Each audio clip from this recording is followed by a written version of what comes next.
ஒன்று இவன் வச்சிருக்கிறான், அவன் வச்சிருக்கல, இவன் தான் வச்சிருக்கிறான். கழட்டி விட்டுருக்கலாம்ல கல்யாணத்துக்கு முன்னாடியே. கழட்டி விட்டு ஒரு பாவ நிவாரணம் லேவியர் ராமம் 19:22 படி பாவ நிவாரணம் செலுத்தி பரிசுத்தம் அடைந்த பிறகு அவனை கல்யாணம் பண்ணலாம், பண்ணியிருக்கலாம். ஆண்டவர் என்ன சார், இந்த பாவத்து நிமித்தம் அங்கே இருக்கிற பொருளாதாரத்தெல்லாம் பிடுங்கி எறிய ஆரம்பிச்சுட்டாரு. நான் ஆசீர்வாதங்களை அளிக்கிற தேவன், ஆசீர்வாதங்களே அளிக்கிறார். அவர் அளிச்சார். Down down. ஆனால் போன் கண்டினியூட்டி கிடையாது. நான் அந்த பாவத்தை வெளிப்படுத்தி சொன்னதுமே என்ன கழட்டி விட்டுட்டா. இப்படிப்பட்ட ஊழியக்காரர்களை வச்சுருக்கணுமோ? வச்சுருக்க மாட்டாங்க. இந்த பணக்காரர்களுக்கு ஒரு ஊழியம் செய்யும் நம்ம ஊழியக்காரெல்லாம் பணக்காரர்களுக்கு ஊழியம் செய்தா சிஸ்டர் மேடம் அப்படின்னு சொல்லுவாங்க. எனக்கு எந்த கொம்பியாக இருந்தாலும் பாவத்தை வெளிப்படுத்தினா நீ ₹1 தரலைனாலும் செஞ்சு முடித்து தான் வருவேன். 6 மாதம் தாண்டி விட்டது. கர்த்தர் சொல்லுறாரு, அந்த நம்பருக்கு ஃபோன் அடி. கண்மணிக்கு ஒரு ஃபோன் அடி. இப்போ கண்மணி, நீங்கள் பேர் கண்மணி தானே சிஸ்டர்? ஆமாம். எங்கே இருக்கீங்க சிஸ்டர்? நான் இப்போ திண்டுக்கல்ல இருக்கிறேன். உங்கள் வீடு திருப்பூர் தானே? திண்டுக்கல்ல அம்மா வீடு. அவங்க கம்பெனியெல்லாம் எல்லாம் போயிடுச்சு, எல்லாம் போயிடுச்சு. இப்போ என்ன வேலை?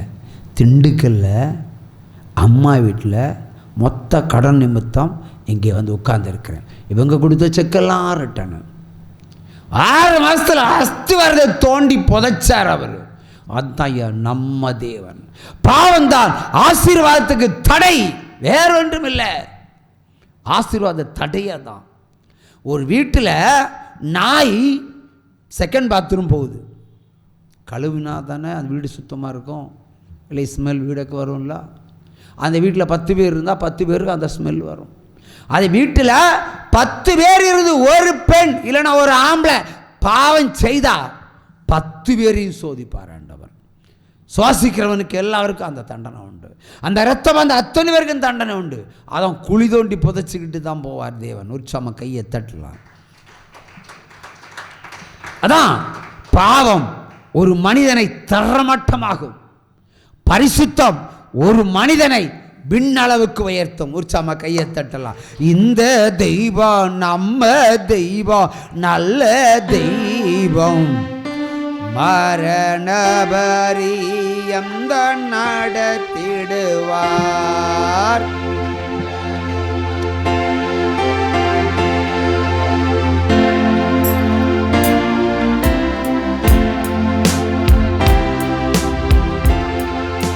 எத்தனையோ இடர் சூழ்ந்தாலோ அத்தனையோ தாங்க பலன் தருவார். அந்தி சந்தி மதியான வேளையிலும் நான் முந்தி வந்து கர்த்தரை ஸ்தோத்தரிப்பேன்.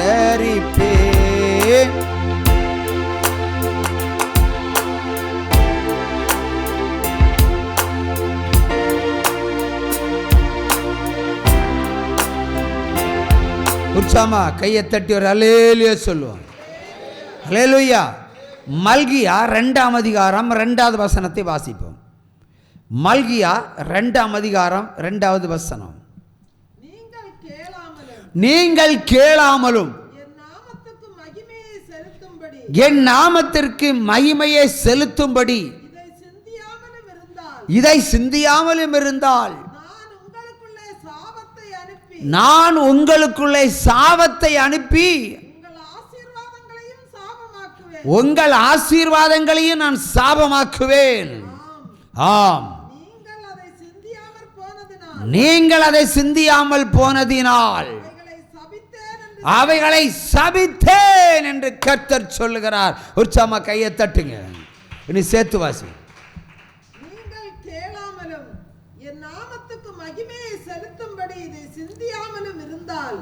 நான் உங்களுக்குள்ளே சாபத்தை அனுப்பி உங்கள் ஆசீர்வாதங்களையும் சாபமாக்குவேன். ஆம், நீங்கள் அதை சிந்தியாமற் போனதினால் அவைகளை சபித்தேன் என்று சேனைகளின் கர்த்தர் சொல்லுகிறார். ஆமென். அல்லேலூயா சொல்லலாம். அவர் என்ன சொல்லுகிறார்? என்னுடைய கட்டளையின் நியமங்களையும் கவனமாக கேட்டு கீழ்ப்படியாமல் போனபடியினால் உன்னுடைய ஆசீர்வாதங்களை சபித்தேன், ஆசீர்வாதங்களை அழிப்பதற்கு சாபத்தையும் அனுப்பினேன். அல்லேலூயா. சாபத்தை அனுப்பி ஆசீர்வாதங்களையும் அழித்து வெட்கக்கேடான நிலையில கொண்டு வச்சிட்டார் ஆண்டவர். அல்லேலூயா. 10,700 பேர் வேலை செய்த ஒரு கம்பெனி இவளுக்கே வேலை இல்லாதபடிக்கு வீட்டு இலவச சாப்பாடை சாப்பிட்டுக்கிட்டு தலைமறைவாக இருக்கிற ஒரு சூழ்நிலை. ஆசீர்வாதம் இருக்கும்போது தேவனை தேடுவதில்லை, ஆசீர்வாதம் இருக்கும்போது தேவனுக்கு செய்ய வேண்டிய மகிமையை செலுத்துவதில்லை. சங்கீதம் 96:8 என்ன சொல்லுகிறது? மகிமையை குறித்து அங்கே பேசுவோம். சங்கீதம் 96:8. கர்த்தருக்கு அவருடைய நாமத்துக்குரிய மகிமையை செலுத்தி காணிக்கைகளை கொண்டு வந்து அவருடைய பிரகாரங்களில் பிரவேசியுங்கள். அல்லேலூயா. ஒரு ஸ்தாபனம் வளருகிறது, வளர்ந்திருக்கிறது, உற்பத்தியை பெருகிறது, ஆசீர்வாதம் இருக்கிறது, அவருடைய மகிமையை செலுத்த வேண்டும். அது காணிக்க தான் அவருடைய மகிமை, வேற ஒன்றும் இல்லை. வெறும் நாக்குனால சொல்றதில்ல நன்றி நன்றி நன்றி. யாருக்கு வேணும் உங்க நன்றி? என்ன அவர் தான் உங்களை சம்பாதிச்சு கொடுக்குறாரு, நீங்கள் அல்ல. உங்களால் சம்பாதிக்க முடியாது. என்னாலும் சம்பாதிக்க முடியும், என்னாலும் சம்பாதிச்சாலும் நத்திங், ஒன்றும் இல்லா போய்வியா. உங்களுக்குள்ள தேவன் இருந்து உங்களை சம்பாதிக்க வைக்கிறாரு. உங்களுக்குள்ள தேவன் இருந்து நல்ல சரீர சுகத்தை கொடுக்குறாரு. உங்களுக்குள்ள தேவன் இருந்து டிசென்ட்ரி இல்லாமல் டியூட்டி போக வைக்கிறாரு. அப்படி சம்பாதிச்சு தந்தா அவரை மகிமைப்படுத்த வேண்டும். என்ன நீ சம்பாதிச்சதுன்னா பொண்டாட்டிகிட்ட மொத்தம் கொடுத்து நான் எவ்வளோ சம்பாதிச்சுன்னு பெருமைப்படுவேன். அது கர்த்தருக்கு உரிய மகிமை நீ அங்கே செலுத்தணும். அங்கே செலுத்தலைன்னா உப்புமா கிண்டிடுவார் உங்களை. உற்சவமாக கையை தட்டுங்க. உண்மையைத்தான் சொல்லுகிறேன். ஏற்றுக்கொள்கிறவர்கள் ஏற்றுக்கொள்ளலாம். மகிமையை செலுத்தாதனுடைய ஆசீர்வாதங்கள் எங்கே போகும்? ஒன்றும் இல்லா போகும். குட்டிச்சாத்தனை அனுப்பி எல்லாத்தையும் எடுத்துகிட்டு போயிடுவார். குட்டிச்சாத்தன் தெரியுமா? குட்டிச்சாத்தன் தெரியுமா பிரதர்? அவன் எப்படி இருப்பான்? குட்டிச்சாத்தானா குட்டையாக தான் இருப்பான், குழந்தை மாதிரி இருப்பான், ஜட்டி போட மாட்டான். குட்டிச்சாத்தான் ஜட்டி. பேய்களை பற்றி கேட்கணும், என்ன தான் கேட்கணும்? ஜட்டி போட மாட்டான். இந்த செகண்ட் பாத்ரூமோடு தான் எப்போ நிற்பான். அவன் எப்போ பார்த்தாலும் செகண்ட் பாத்ரூம். அவங்க வீட்டுக்குள்ளே வந்தால் வீட்டில் என்னது செகண்ட் பாத்ரூம் ஸ்மெல் வரும். வந்தால் நீங்கள் யோசிக்கணும், குட்டிச்சாத்தான் நம்ம வீட்டுக்குள்ளே வந்தாச்சுன்னு. வீட்டுக்குள்ளே யாரும் பூ வைக்கல, எந்த பெண்ணும் பூ வைக்கல, எந்த ஃபோட்டோவிலும் பூ போடலை. அப்போ மல்லிப்பூ வந்தால் என்ன சொல்லுவியா? இங்கே ஒரு பே வந்திருக்குன்னு சொல்லுவீங்க, அப்படி தானே? மல்லிப்பூ வாசனை, ஒரு பே வந்தாச்சு, ஆசைப்பா ஏசப்பா அப்படியா காப்பாற்றுப்பா, அந்த பேயை துரத்துங்கப்பா, இல்லைன்னா ஊழியக்காரன் ஃபோன் போட்டு ஆண்டவரே ஊழியக்காரரே இந்த ஒரு மல்லிப்பூ வாசனை எடுக்க வீட்டுக்குள்ளே கப்பு கப்புன்னு அடிக்குது, ஒரு பே வந்திருக்குன்னு சொல்லுவீங்க. அதே மாதிரி தான் ஸ்மெல் வேறு மாதிரி வந்தால், செகண்ட் பாத்ரூம் ஸ்மெல் வந்தால் குட்டிச்சா தான் வந்தானா பூட்டிய கதவுக்குள்ளே பூட்டிய பீரோக்குள்ளே கட்டாக பணம் வச்சு தான் எடுத்து கொண்டு போயிடுவான். அவனுக்கு அந்த பவர் இருக்குது. நீ எவ்வளோ பணம் கட்டி வை, அவன் வந்தால் எடுத்துகிட்டு போவான். பிறகு சொல்லுவேன், நான் இவ்வளோ ரூபா வச்சுருந்தேன் காணாமே. உடனே புருஷன்கிட்ட போய் நீங்கள் என்னோட பணம் நடத்திடலாம். நானும் பணம் எடுக்கலை. நீங்கள் இல்லாமல் எப்படி இந்த பணம் போகும்? குடும்ப சண்டையை உண்டாக்கிட்டு அவன் போயிட்டே இருப்பான் குதூகலத்தோட. இதான் குட்டிச்சாத்தான். எடுத்துக்கொண்டு எங்கே போவான்? இன்னொரு வீட்டில் கொண்டு கொடுத்துருவான். எவன் அனுப்புகிறானோ அவன் வீட்டுக்கு அந்த பணம் போயிடும். ஜுவல்ஸ் வச்சுருப்பீங்க, ஏன் பாத்ரூமில் குளிக்க போகும்போது ஜுவல்ஸ் வச்சுருப்பீங்க. கல் இருந்த நகையை காணோம். யார் வந்தது? யாரும் வரல, ஆனால் நகை காணோம். எப்படி போவோம்? வந்தான். அது பேய்களுக்கு பவர்னா என்னன்னு என்கிட்ட கேட்டு தெரிஞ்சுடுங்க. உற்சவமாக கையை தட்டலாம். அல்லேலூயா. ஆகவே தேவன் எப்படியாவது ஆசீர்வாதங்களை அளிப்பார். இப்போ நான் இருக்கிறேன், சென்னையில் ஆவடியில் இருந்தேன், கம்பீரமாக தான் இருந்தேன். ஆவடியில் அலுவலகம், திருமங்கலத்தில் அலுவலகம், சாலிகிராமத்தில் 2 அலுவலகம். ஒன்றில் பிரிண்டிங் ப்ரெஸ்ஸு, ஒன்றில் சினிமா கம்பெனி. ஆவடியில் 2 இடம். ஆவடியில் 2, அம்பத்தூரில் 1, திருமங்கலம் பெரிய ஜே காம்ப்ளெக்ஸு அதில் 1, அதுக்கு பின்னாடி ஈஸ்வரன் காம்ப்ளெக்ஸில் 1, சாலிகிராமம் காந்தி நகரில் வேலைக்கார தங்குறதுக்கு ஒரு பெரிய இடம், அப்புறம் இன்னொரு இடம். அடுத்து மெயின் ரோட்டில் விஜய்க்கு வீட்டு பக்கத்தில் ஒரு பிரிண்டிங் ப்ரெஸ்ஸு, ஆஃப்செட் ப்ரெஸ். அப்போ எவ்வளோ பணம் வரும்னு யோசிப்பீங்க. எல்லா பொல்லாத பழக்க வழக்கங்களும் உண்டு. ஆனால் பணத்துக்கு பஞ்சம் இல்லை, பணத்துக்கு பஞ்சம் இல்லை. ஒரு முறை என்னுடைய சகோதரன் அந்த கோட்டேஜ், வேலைக்கார தங்குற கோட்டேஜுக்கு மாடியில் படுத்து கிடக்கிறான். சரி, இவனிடத்தில் பேசுவதுக்கே நேரம் இல்லை. சரி, எனக்கு மூத்தவன், பேசாமல் இருந்தால் தப்பு.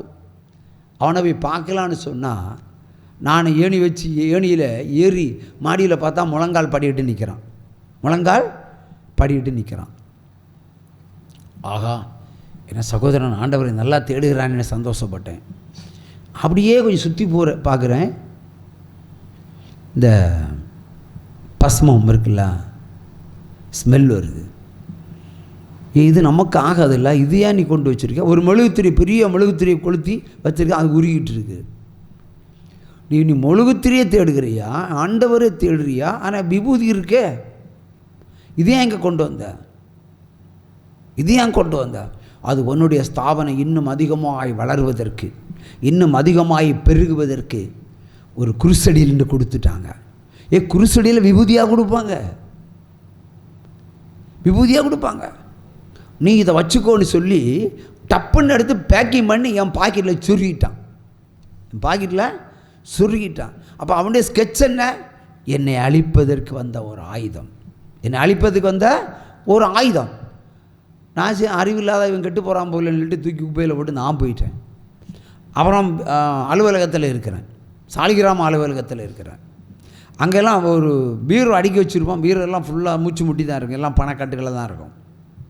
இப்போ நுங்கம்பாக்கம் ஸ்டாண்டர்ட் சார்ட்டர்ட் பேங்க்லலாம் மேனேஜரை என்னுடைய அலுவலகத்தில் வந்து பணத்தில் எடுத்துகிட்டு போவாங்க, டெபாசிட்டுக்கு வேண்டி. அவங்க பேங்கில் டிரான்சாக்ஷனில் நம்ம பணத்தை எடுத்துகிட்டு போவாங்க, நம்ம தான் கொடுப்போம். அப்போ பார்த்துட்டு நான் எந்த அளவுக்கு வளர்ந்துருக்கிறேன்னு. இப்படி இருக்கையில் அலுவலகத்தில் வந்தவரை சொன்னால், திடீர்னு சொன்னால், இந்த தண்ணியை ஒன்று தெளித்து விட்றேன், தண்ணியை தெளித்து விட்டுறேன்னா, இங்கே தண்ணி ஒன்று தெளிக்கண்டான்னு. அது இது குருசடியிலேருந்து கொண்டு வந்த தண்ணி, இதை தெளித்தா இன்னும் வளருவேன். எப்போ தெளித்தானா அப்போவே எனக்கு சுயம் போயிடுச்சு. உச்சாமா கையை தட்டுங்க, கையளித்தாருதே, சுயம் போயிடுச்சு. சுயம் போன பிறகு என்னன்னா, நல்லது கெட்டது எனக்கே தெரியாது. நன்மை தீமை அறியத்தக்கதான அந்த ஞானம், அந்த பரிசுத்த ஞானம் எனக்குள்ளே இல்லை. அப்புறம் பார்த்தாச்சுன்னா, ஒரு ஐஏஎஸ் படித்த ஒரு பொண்ணு ஏன்னா ஆஃபீஸில் மேனேஜர்.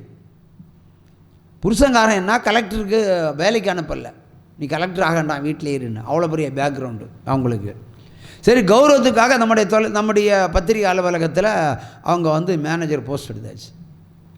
இந்த மேனேஜருக்கு முன்னாடியே கிட்டத்தட்ட ஒரு 10-12 வேலைக்காரங்க இருப்பாங்க.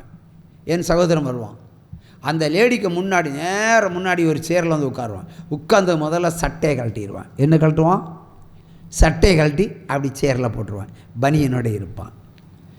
அவள் துண்டை காணான் துணியை காணான்னு சொல்லி 3ஆவது நாளே அவள் ஓடி போயிட்டான். ஏன்டா இப்படி செய்கிறேன்னு கேட்டா, எனக்கு விசரித்தது நான் கேட்டேன், இது ஆஃபீஸ் இல்லை, நான் இப்படி தான் பண்ணுவேன். என்னுடைய ஒரிஜினல் சுபாவத்துக்கு அடிக்கணும், ஆனால் அடிக்கிற மனநிலை என்னிடத்தில் இல்லை. அதான் அந்தி கிறிஸ்து என்னை ஆள ஆரம்பித்தான். நல்லதையும் செய்ய விடலை, கெட்டதையும் செய்ய விடலை. ரெண்டுக்கும் உதவாத, ஒன்றுக்கும் உதவாத ஒரு கேரக்டராக மாற்றி விட்டான். குண்டூசி விழுந்தா கூட என் அலுவலகத்தினுடைய சத்தம் அமைதியாக இருக்கும், அவ்வளோ அட்மினிஸ்ட்ரேஷனாக. குண்டூசி விழுந்தா கேட்க என்ன சத்தம்னு கேட்பேன். அப்படிப்பட்ட ஆஃபீஸில் இப்படி சாத்தான் ஏறி எனக்குள்ள ஆளுகை செய்தது, எனக்குள்ள சுயம் போச்சு. அப்புறம் கொஞ்ச காலம் போச்சு, என்னுடைய மனைவியிடத்தில் அந்த கிறிஸ்து போனான். எப்படி போனான்? நல்ல தேங்காய் எண்ணெய் வாரி தலையில் நல்லா பூசிடுவா. இந்த தண்ணி விழுற மாதிரி தலைமுடியிலிருந்து என்னது எண்ணெய் துளிகள் ட்ராப்பாக விழும். சாலிகிராமத்தில் இருந்து காந்தி நகருக்கு நடந்து காரில் ஏற சொன்னால் கார் ஏற மாட்டான். உங்கள் காரில் எனக்கு வேண்டாம், அதான் பிசாசு. உங்கள் காரெல்லாம் எனக்கு வேண்டாம், பைக்கில் உங்கள் பின்னாடியும் வருவான். ஏன்னா பேசு அந்த கிறிஸ்து தெரியாது, அப்படியே போவான். ராத்திரி 9 மணி அப்படி தான் போவான். நான் கூட 2 வேலைக்காரில் பிடிச்சி விட்டுருவேன், பின்னாடி போங்கடின்னு. உடனே போலீஸ்காரனே காந்திநகர் வரையும் கொண்டு விடுவான், இது ஜேபி இருக்கா பொண்டாட்டின்னு. அப்போ சாலி கிராமத்தில் எப்படி இருந்திருப்பேன்னு பாருங்கள். ஒரு சும கையை தட்டலாம். ஒரு மெண்டல் மாதிரி, என் பொண்டாட்டி மெண்டல் மாதிரி தான், என்ன சொன்னாலும் அப்படி தான் இருப்பான். ஏன்டி இப்படி இருக்குன்னு கேட்டால், நம்ம பண்ண எப்போ பார்த்தாலும் கோட்டரில் இருப்போம். கோட்டர் அடித்தாலும் நல்ல ஞானம் உண்டு. ஆனால் இந்த ஞானம் போச்சு, கிறிஸ்துக்குள்ளே இருக்க ஞானம் போச்சு. கடைசியில் வேலைக்கார தான் அங்கே இஷ்டத்துக்கு ஆளுகை. பிரிண்டிங் ப்ரெஸ்ஸில் போனால் சிவாசி ப்ரெஸ்ஸுக்காரன் சிகரெட் அடிப்பான், பிரிண்டரு. வழக்கமாக நான் பாரன்னு தெரிஞ்சாலே சிகரெட்டெல்லாம் அணைச்சிக்கிட்டு பவ்யமாக பின்னாடி கை கட்டி குனிஞ்சு நிற்பான், இப்படி தான் நிற்பான். இப்போ ஏன் சைட்டில் ஏறி இருந்து காலை தூக்கி மேலே போட்டுட்டு ஏறி இருப்பான், காலை மேலே போடுவான். நான் எப்படி இருப்பானோ அப்படி தான் இருப்பான். வேணா ஏறி எப்போயான்னு என்னால் எதிர்த்து நிற்க முடியாது. அதாவது நியாயத்தை கேட்கக்கூடிய செயல்படுத்தக்கூடிய அந்த சுபாவம் நானே இருக்கிற சேரில் உட்காந்துருவேன். அப்புறம் சினிமா கம்பெனி இப்போ ஒரு டைரக்டர் பேரை சொல்ல விரும்பல, காலையில் 10 மணியிலேருந்து 4 மணி வரைக்கும் கேட்டில் நிற்பார், என்ட்ரன்ஸில் நிற்பார். உள்ளே வர்றதுக்கு அவர் உள்ளே விடுறதுக்கு அனுமதி கிடைக்காது. அவ்வளோ பிஸியாக இருப்பேன். இப்போ நடிகை கௌதமி அவர்கள் ஒரு முறை இந்த கால் சீட்டு கேட்டு அங்கே வந்தாங்க சாலிகிராம ஆஃபீஸுக்கு. நடிகை பேரெல்லாம் சொல்லக்கூடாது, நான் சொல்லிட்டேன்.